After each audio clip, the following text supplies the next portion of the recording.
My drink of choice today is lemonade mixed in with the beach plum LaCroix. Is that what it's called? The, like sparkling water? But I hope you have a nice little drink, and if not, go make yourself one. And cheers! As you may know or may not, I am Mexican American, and there is something that makes me a little bit sad.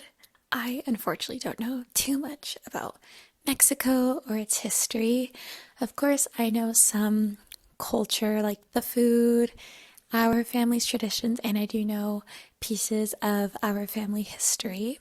However, if you were to ask me to explain Mexican history, I wouldn't know where to start, to be honest. The older I get, the more I want to know.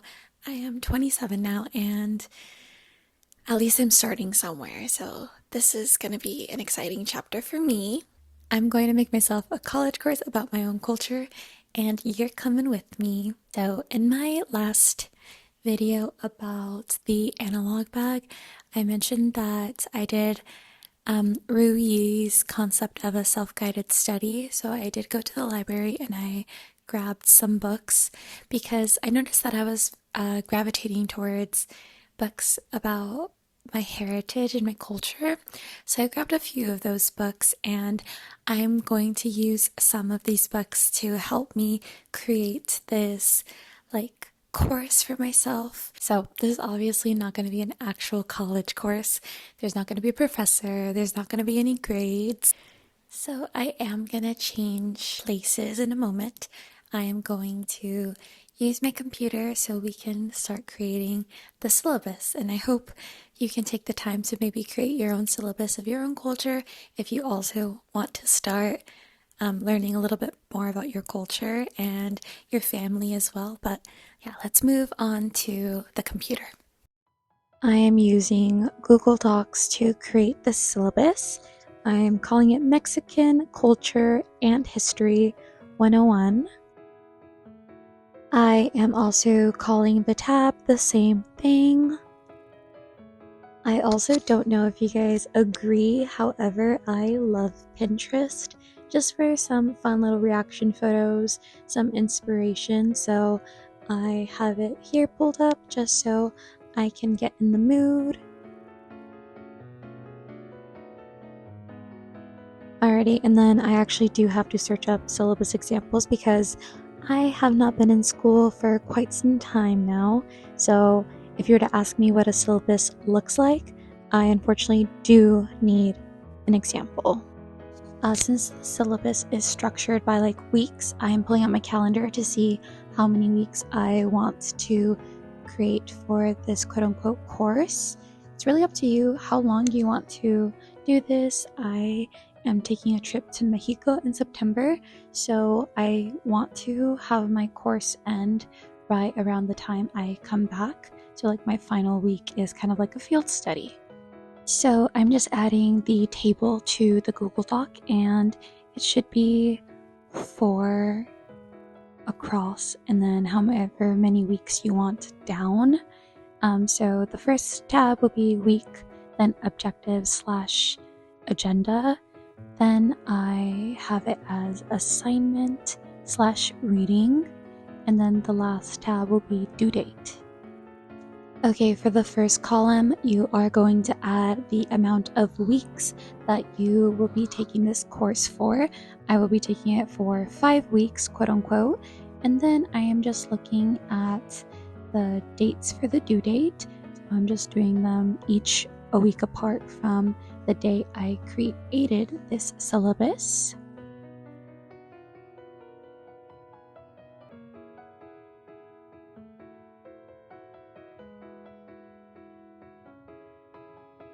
Time for the fun part. My first week I will be studying Mexican history, so I will be assigning myself reading from the book I got from the library called Mexico, a Global Studies Handbook.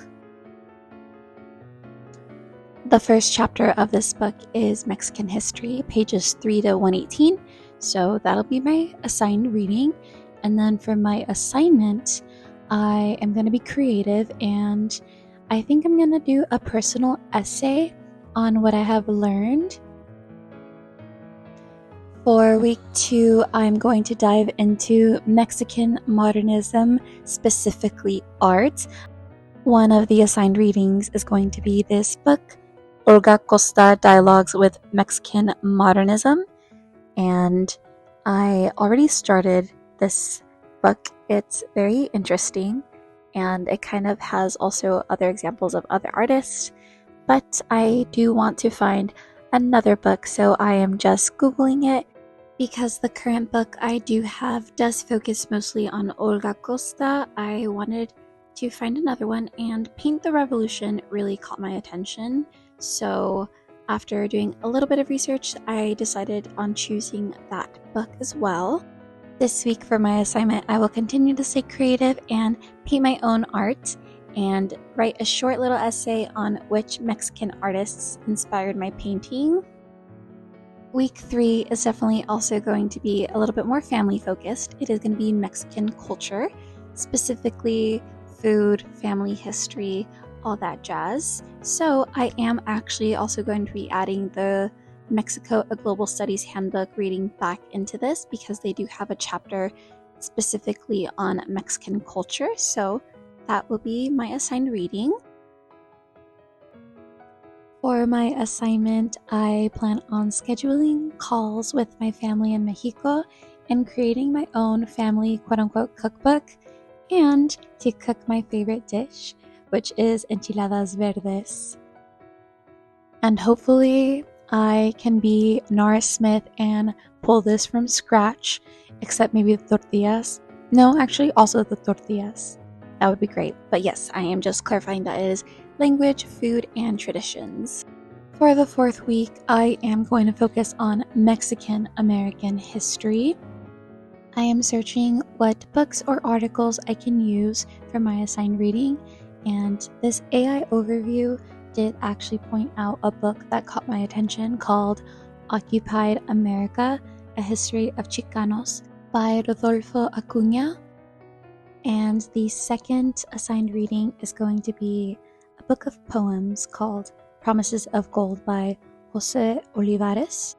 I was thinking about the assignment and what it would be for a little bit, but I think creating my own poem of my experience as a Mexican American would be very helpful, and also just understanding my identity a little bit more.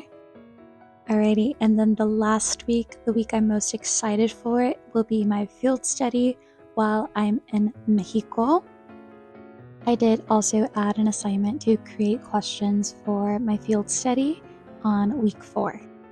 I am so excited to go to Mexico. I'm actually going to celebrate my mom on accomplishing something that she's worked on for quite a few years now.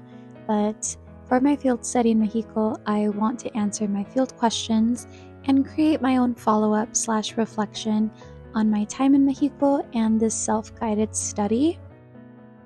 Now I am just making everything cohesive, the same font, the same size, etc. And then at the bottom of my syllabus, I do have some notes on what I need to check for in my library or Libby, and these are just the books that I decided to attach to my syllabus later. And I'm just adding the title, so Mexican Culture and History 101, a self-guided study by Allison Melendez, aka Me for Me. So I'm really excited about this. Alrighty, so as you may have seen, I just finished the syllabus, and I don't know what I'm going to think by the end of this, but I'm really excited. I don't know how much I'm going to learn, but I'm excited to even get a little bit of knowledge, and I'm sure I'm going to realize that there's still so much I don't know, but I think this is the perfect first step for me. I mean, the goal of this course is not going to be to be an expert and know everything about my culture and the country my parents are from and where I have most of my family, but the goal is simply to know more than I already do at this moment. So hopefully I also get to understand myself a little bit better along the way. So welcome to Mexican Culture and History 101. I'm so excited. Thank you so much for watching this, and I hope this inspires you to make your own self-guided study about your own culture. I hope you have a wonderful day. Thank you for spending this little portion of your life with me, and yeah, thank you. Bye-bye.